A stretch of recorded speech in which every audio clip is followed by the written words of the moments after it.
All right, one thing's for sure, the 2026 Giants aren't going to look a darn thing like the 2025 Giants. Yo, we're only 2 days into legal tampering, and John Harbaugh has completely changed the roster like we had to change our clocks for daylight savings.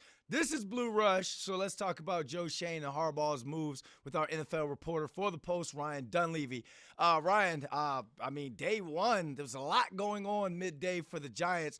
I know you're a great writer, but how's your math? Let's do a little addition and subtraction here. They lost Bobby Okereke, Cordell Flott, Wan'Dale Robinson, and Daniel Bellinger. But then they added Tremaine Edmonds, Isaiah Likely, Jordan Stout, Adarius Washington, and then they just threw Greg Newsome II in there on a one-year deal for $10 million.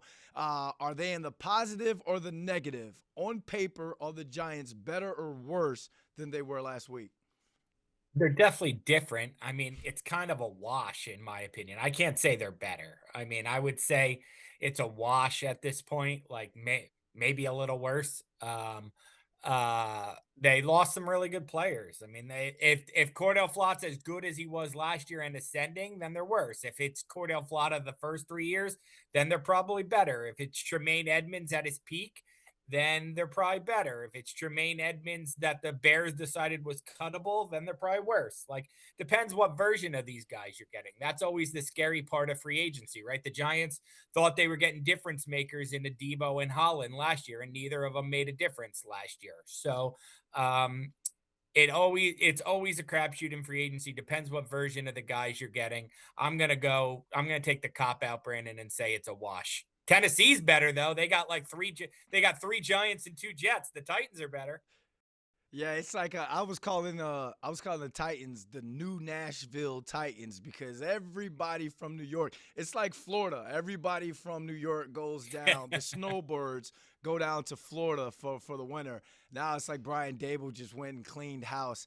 We talked about those guys, the Wan'Dales, the Cordell Flotts, and the Daniel Bellingers going down to reunite with the coach that drafted them. The Giants retained Jermaine Aluminor, and I think that was key. He stays with the coach that actually drafted him down in Baltimore. But at any time, did it look like that deal may not have gotten done, or Main Show, as his Instagram calls himself, could have been lured somewhere else with some more money?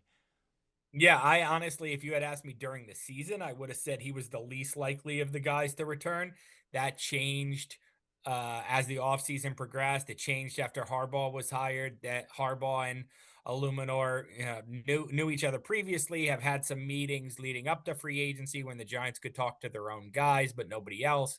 Um, and then, yeah, I think even in the week after the combine, I heard bigger numbers for Jermaine Aluminor. I think the combine is a time where teams start throwing around bigger numbers than they mean, because it's like, oh, we could offer you this. And then two or three of their other dominoes fall first, and then they can't offer what they say they were going to offer at the combine.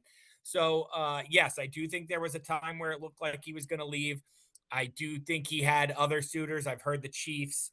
I think that there was a pot. I think the Giants wanted to. I've heard the Giants wanted to get him done before attacking the guard market. They wanted to know what their situation was going to be at right tackle, so they did that.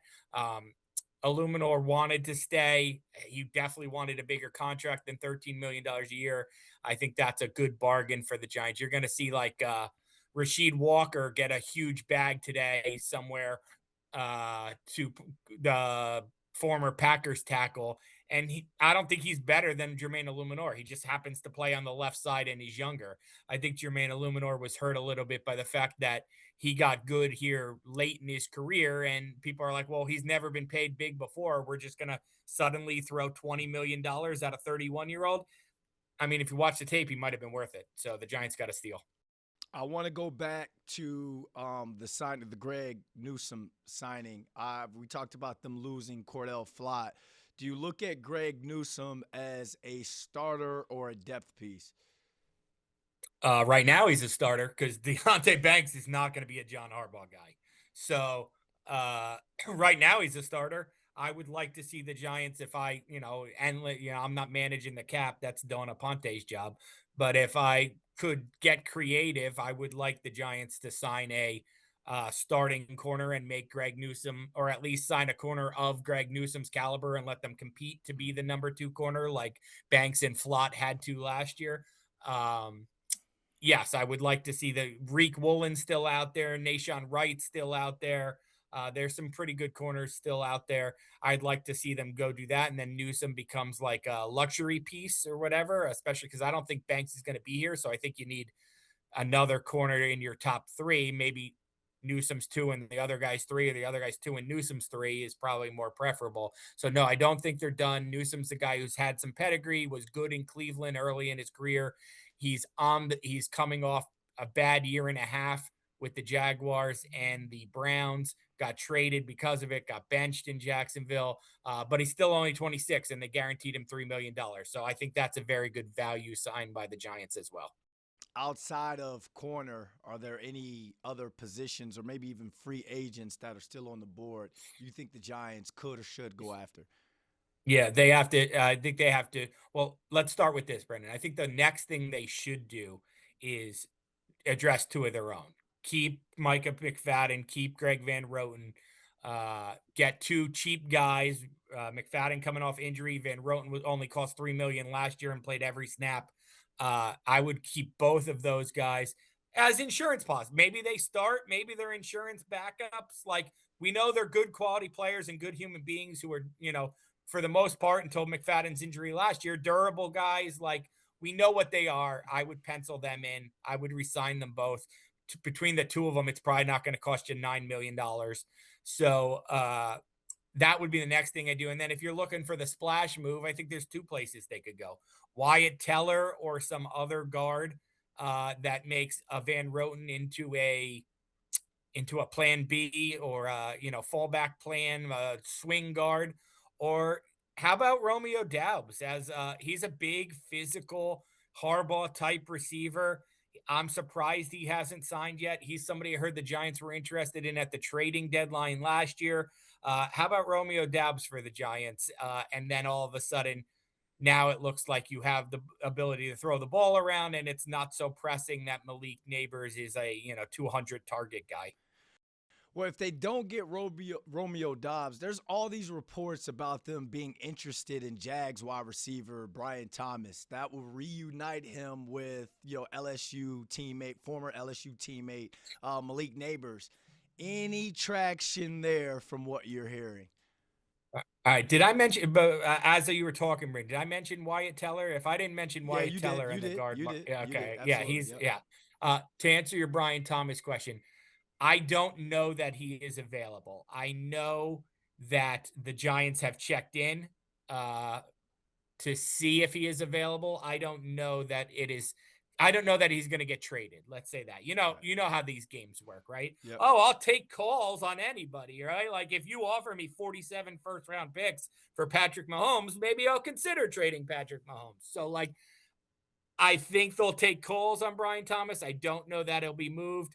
I don't know that the Giants have the ammunition. Just look across town, right? The Jets have like 4 first round picks and like 3 second round picks or something over the next 2 years. If they want him and they need him, then they can just outbid the Giants. Like, what are the Giants going to do? They can't trade the number 5 pick. They don't have a 3rd round pick. So what could the Giants even offer? Like, here's our 2nd and 5th round picks and totally deplete their draft class. The Jets have much more ammo. So if he's available, I can't imagine the Giants have the ammo to make the most desirable offer. I do think they would be interested if he gets moved. I do think they'd want to be involved. I think they'd get outbid, and I don't know that he's going to be moved. All right, we have a little over a month until the NFL draft. Do you think the Giants' free agency moves has kind of changed your mind on what you think they'll do with the 5th overall pick? Good question. I think things have been changed in free agency. Like Jeremiah Love, I think his market got cleared up when the Saints and Chiefs signed running backs. I don't know that I feel any differently about the Giants. Like, if you asked me coming into the free agency, it was like Sonny Styles or Caleb Downs or Carnell Tate, and they haven't really addressed any of those. Like, yeah, they got Jermaine Edmonds. They need 2 inside linebackers.